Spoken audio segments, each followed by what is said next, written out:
Selamat pagi anak-anak semuanya. Kembali kita berjumpa dalam pembelajaran IPA terpadu. Kali ini Buning akan memberikan pelajaran pada kalian tentang KD 3.1, yaitu tentang gerak pada makhluk hidup.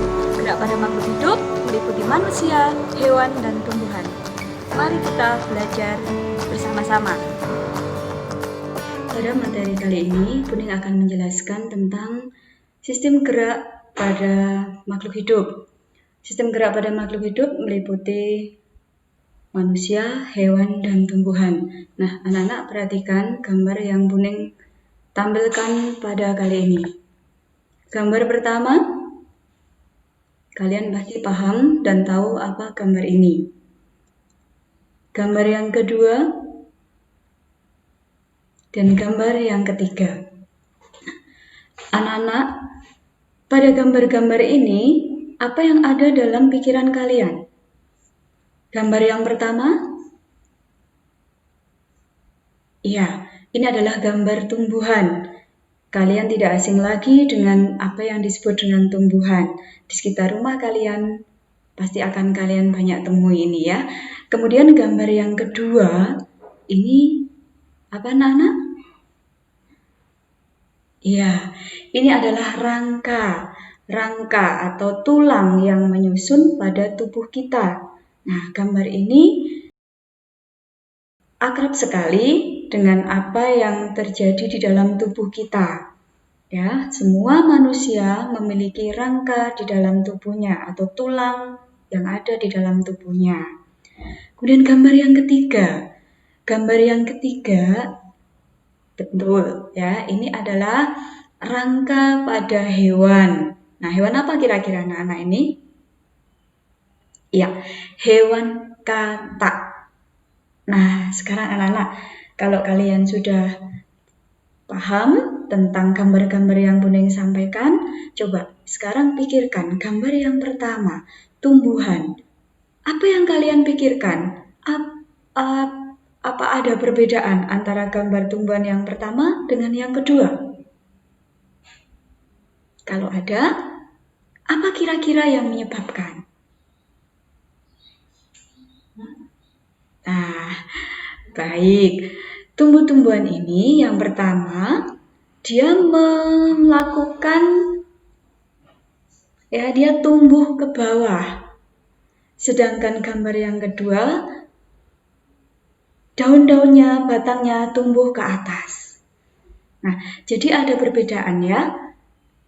Pergerakannya pada tumbuhan pertama dan pada pergerakan tumbuhan yang kedua.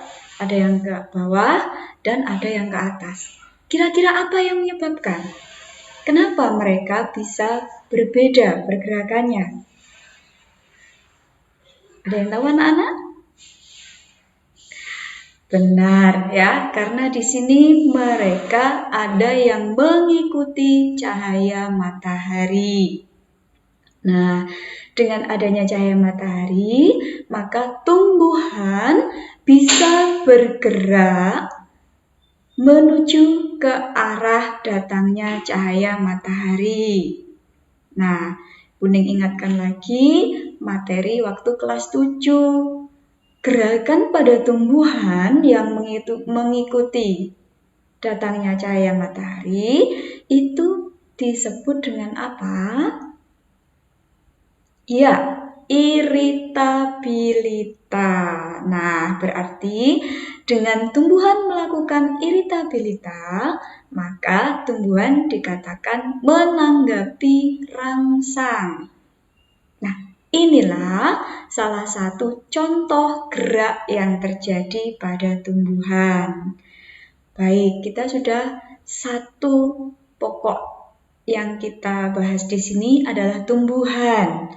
Jadi, tumbuhan bisa bergerak salah satunya karena mengikuti arah datangnya rangsangan. Tadi dikarenakan adanya sinar matahari. Nah, baik. Kita lanjut yang kedua. Gambar kedua adalah rangka.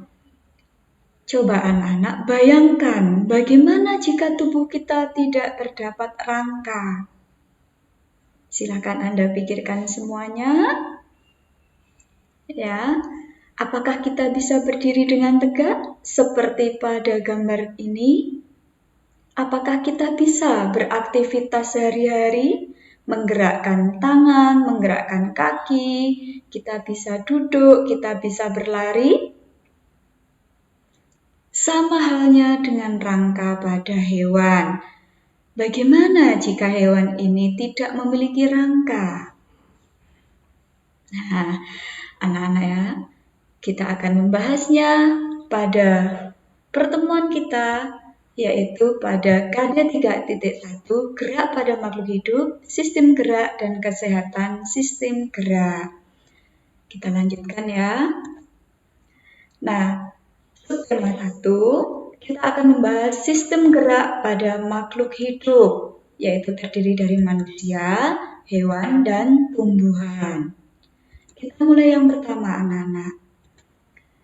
Sebelumnya, Kuning akan menyampaikan tujuan pembelajaran pada KD ini. Yang pertama, kalian diharapkan bisa mengidentifikasi jenis tulang penyusun sistem gerak manusia. Yang kedua, mendeskripsikan proses perkembangan tulang. Yang ketiga, mendeskripsikan jenis-jenis sendi. Yang keempat, mendeskripsikan struktur tulang. Yang kelima, mendeskripsikan jenis dan fungsi otot. Dan yang keenam, mendeskripsikan gangguan yang terjadi pada sistem gerak. Serta yang terakhir, mendeskripsikan gerak pada hewan dan tumbuhan. Baik, kita akan mulai yang pertama, anak-anak. Manusia. Manusia, berdasarkan jenisnya, tulang pada manusia dibedakan menjadi 3. Yang pertama adalah tulang rawan atau kartilago. Kartilago dibentuk oleh sel-sel tulang rawan atau disebut dengan kondrosit dan bahan dasar atau matriks. Matriks tulang rawan merupakan campuran protein dan karbohidrat yang disebut dengan kondrin. Matriks tersebut di antara sel-sel tulang rawan yang mengandung banyak zat perekat atau kolagen ya.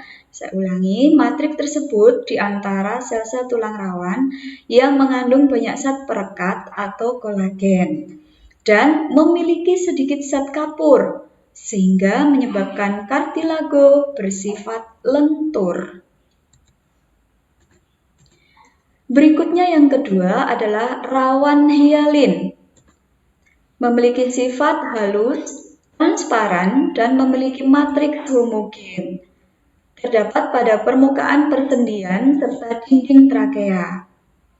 Yang ketiga adalah rawan elastis atau disebut sebagai juga rawan elastin. Memiliki sifat lentur dan matriks memiliki serabut elastis yang bercabang. Terdapat pada ujung hidung dan daun telinga. Yang ketiga adalah rawan fibrosa. Rawan fibrosa bersifat kurang lentur, matriks mengandung banyak serabut kolagen. Terdapat pada di antara ruas tulang belakang, tulang rawan pada lutut atau tendon. Berikutnya, ini adalah gambar dari hialin. Ya. Pada rawan hialin, tadi terdapat di mana anak-anak? Di antaranya? Ya, rawan hialin bisa kita dapatkan pada bagian tubuh kita. Ya, ini adalah gambar dari rawan hialin di mana adalah matriks-matriksnya tadi bersifat homogen. Ya. Berikutnya adalah rawan elastis atau elastin. Tadi diantaranya terdapat pada daun telinga. Coba kalian tekuk daun telinga kalian. Apakah mudah patah? Ya, tentunya tidak, karena bersifat lentur. Ya. Kemudian yang berikutnya adalah rawan fibrosa. Rawan fibrosa tadi terdapat diantaranya yaitu pada lutut. Nah, kalian bisa melakukan pergerakan jongkok. kemudian lompat-lompat, tidak akan merasakan sakit ataupun langsung tulangnya menjadi patah karena di sini kuat rawan fibrosa tersebut ya. Jadi ada serat-seratnya. Baik, kita lanjutkan. Berikutnya adalah osteon. Kalau yang pertama tadi adalah kartilago, yang kedua adalah osteon. Osteon merupakan kumpulan dari sel-sel tulang atau disebut dengan osteosit. Kemudian mengeluarkan matriks yang mengandung zat fosfor dan kapur sehingga tulang menjadi keras dan tidak lentur. Matriks tulang yang rapat dan padat disebut sebagai tulang kompak. Nah, pada osteon, matriks tulang yang tidak padat dan berongga-rongga akan membentuk tulang kosong atau disebut dengan tulang spon. Osteon berasal dari tulang rawan. Setelah terbentuk tulang rawan di dalamnya akan terbentuk rongga yang mengandung osteoblas. Osteoblas terdapat osteosit. Sel-sel tulang terbentuk berturut-turut dari arah dalam keluar. Osteosit mensekresikan zat protein yang akan menjadi matriks tulang. Setelah mendapatkan zat kapur dan fosfor, maka tulang akan mengeras. Nah, proses inilah yang disebut sebagai osifikasi atau proses penulangan. Jadi, pada proses osifikasi atau penulangan, semuanya berawal dari tulang rawan atau kartilago. Tetapi, tidak semua tulang rawan atau kartilago akan mengalami penulangan atau osifikasi. Contohnya tadi, yaitu pada daun telinga, pada cuping hidung kita, ataupun pada dinding trakea. Nah, ini dari bayi sampai tua nanti tidak akan mengalami pengerasan, ya. Gitu. Nah, anak-anak, ini adalah gambar proses osifikasi tadi, ya. Jadi, gambar ini adalah irisan melintang dari tulang atau osteon. Ini ada osteosit, ya.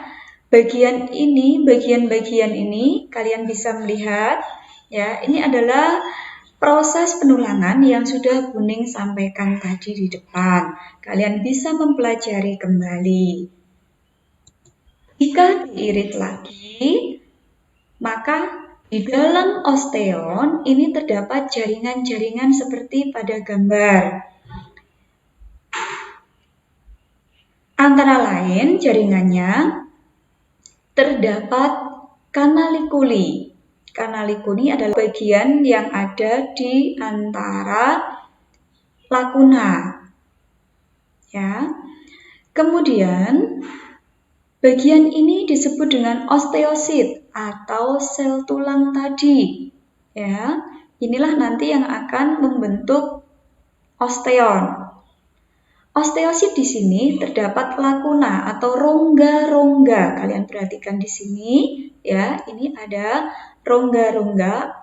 Ini adalah osteositnya yang terdapat rongga-rongga atau disebut dengan lakuna.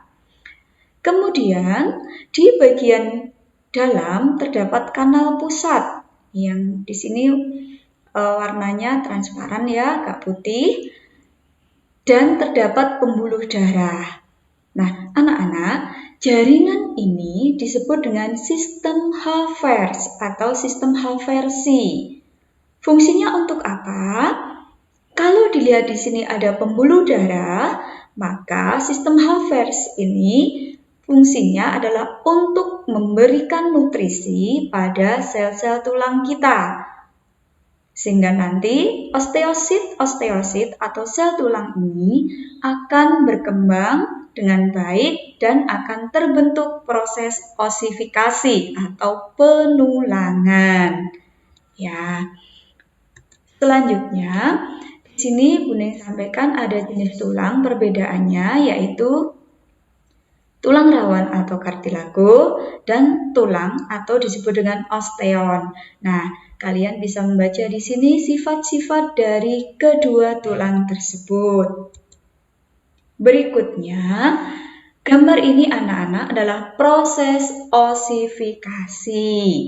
Nah, nanti Buning akan sampaikan melalui video juga ya. Nanti kalian akan mempelajari lebih lengkapnya dengan video yang Buning berikan. Berdasarkan bentuknya, tulang keras atau osteon dibedakan menjadi 3, yaitu ada tulang pendek, tulang pipa, dan tulang pipih. Apa yang dimaksud dengan tulang pendek, tulang pipa, tulang pipih? Terdapat di mana mereka ini semua, anak-anak? Sekarang Buning minta kalian untuk mencari apa yang dimaksud dengan tulang pendek, tulang pipa, tulang pipih.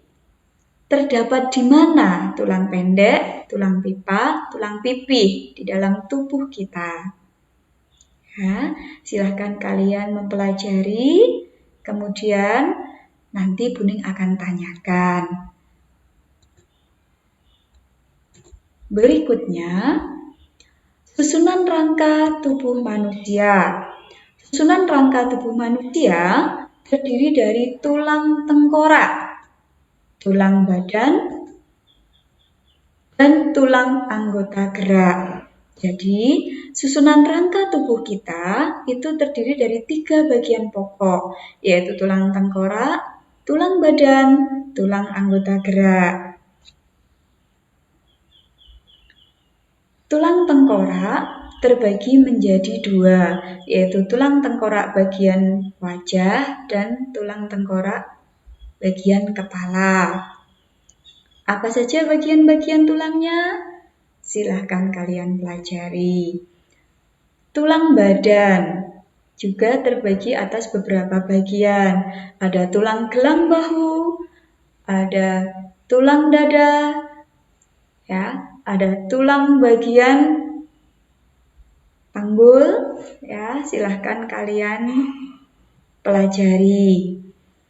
Tulang anggota gerak terbagi menjadi 2 bagian besar, yaitu tulang anggota gerak bagian atas meliputi lengan atau tangan kita, dan tulang anggota gerak bagian bawah meliputi kaki. Anak-anak, tugas kalian adalah mempelajari kembali bagian-bagian dari tulang tengkorak, tulang badan, dan tulang anggota gerak. Baik, kita masuk pada bagian berikutnya. Gambar apakah ini anak-anak? Ada gambar A yang diperjelas dengan yang di bawah, gambar B dengan yang ini, gambar C dengan yang ini. Kira-kira kita akan mempelajari apa ini anak-anak? Iya, ini adalah gambar dari otot. Ya, otot. Apa itu otot? Apa fungsi otot? Baik, silahkan kalian buka pada buku kalian. Di situ sudah dijelaskan, ya.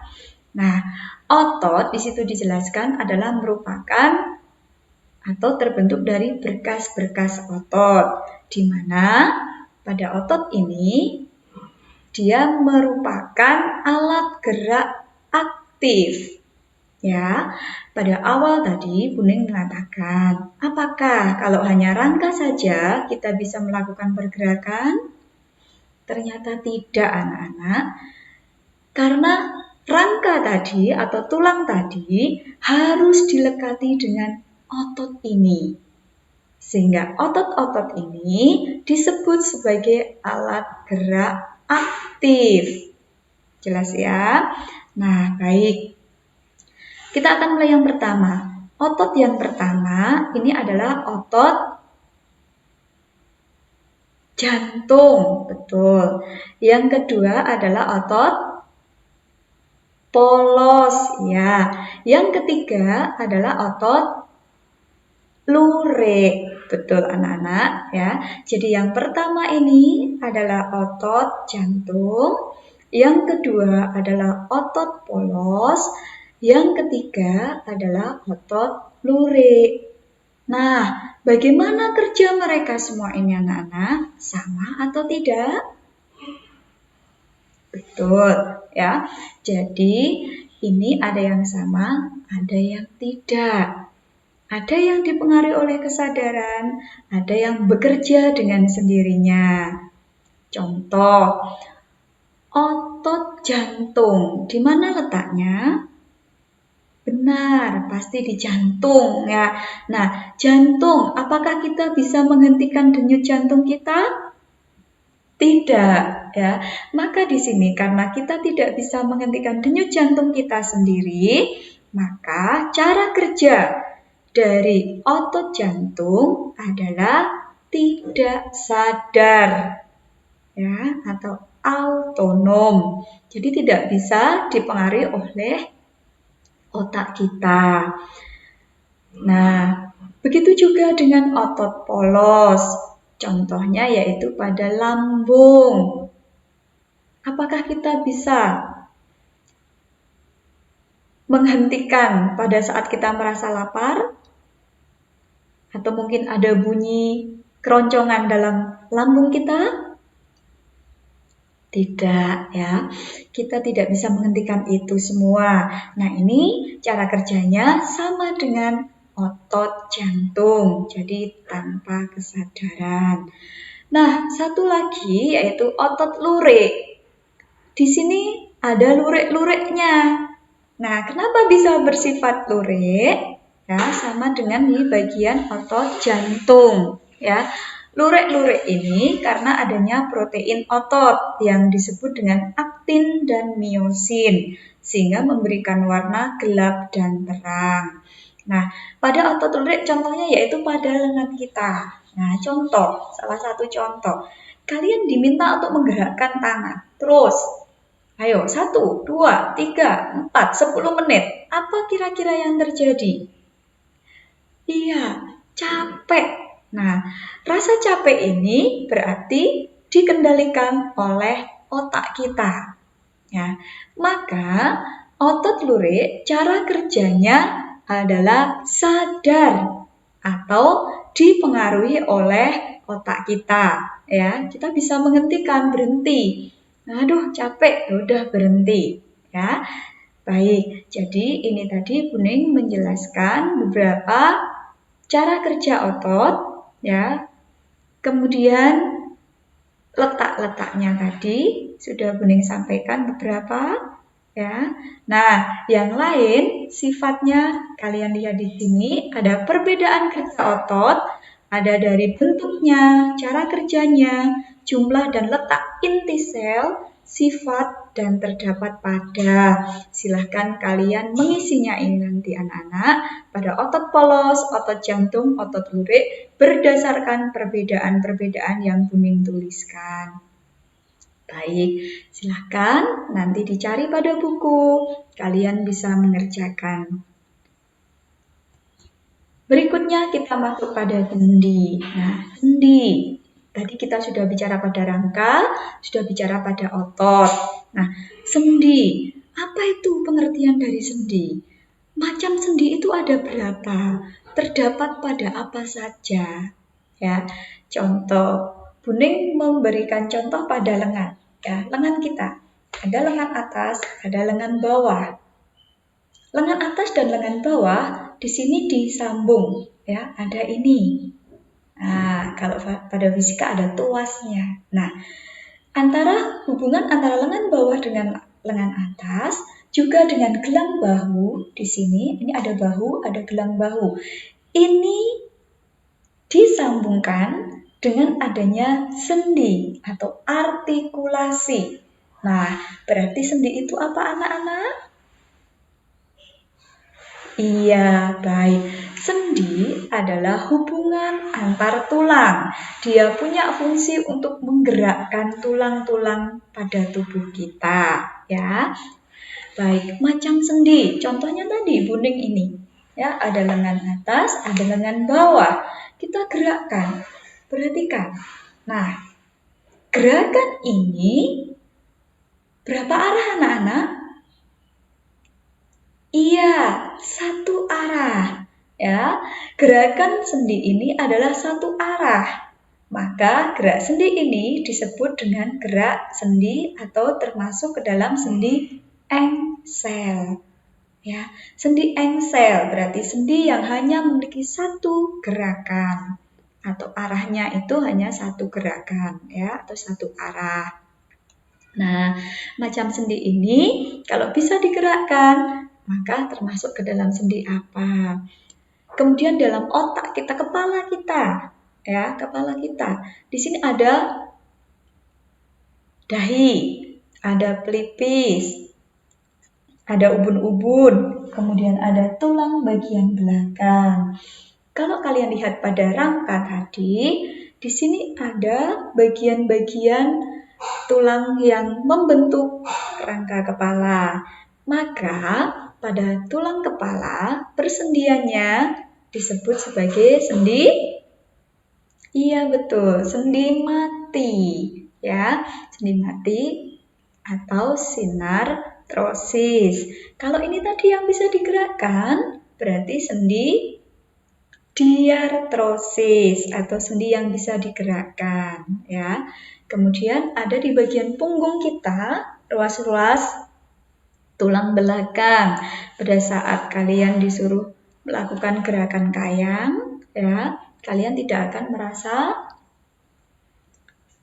cepat atau menjadi patah tulangnya. Bisa kembali lagi ke posisi semula pada saat selesai kayang. Nah, ini terjadi ya dengan gerakan yang terbatas.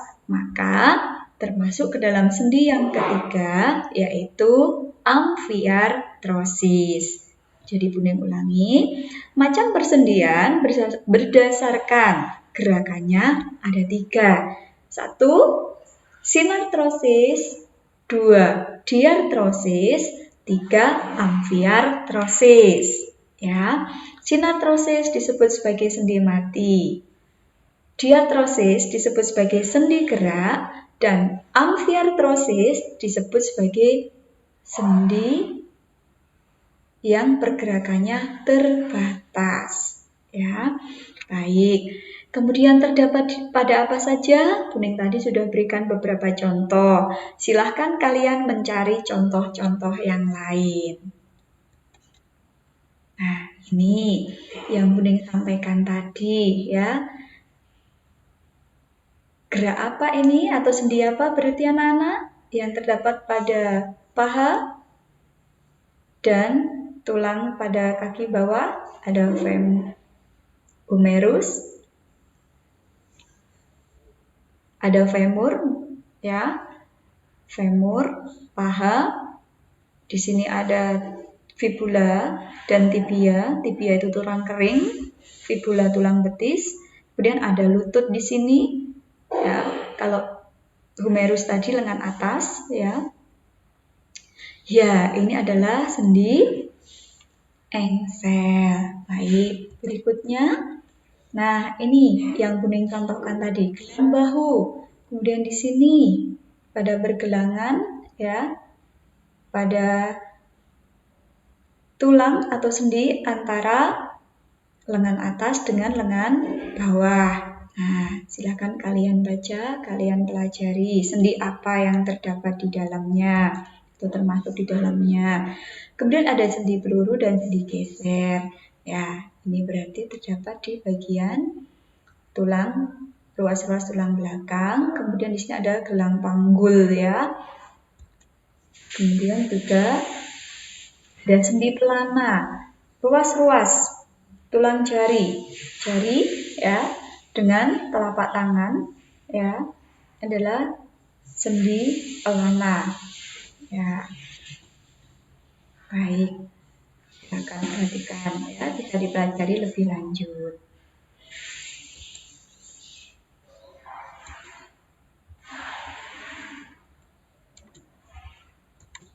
Baik anak-anak, apakah ada yang ditanyakan? Ya, belum jelas? Anak-anak bisa bertanya melalui Buning pada Japri atau WA, ya. Nah, anak-anak, ini tadi yang Buning sudah sampaikan, ya. Silahkan kalian mempelajarinya. Dan ada video, ini adalah videonya, anak-anak bisa mempelajari lagi. Di situ sudah dijelaskan dari gerak manusia, tumbuhan, dan hewan. Semoga pada video ini atau melalui video ini anak-anak bisa lebih mengerti. Sekali lagi, selamat belajar anak-anak. Jika ada pertanyaan, silahkan ditanyakan. Kemudian, tugas-tugas yang Buning sampaikan silahkan dikerjakan. Kita bertemu lagi pada video pembelajaran berikutnya. Salam sehat selalu. Semoga selalu dalam lindungannya. Amin. Sampai jumpa.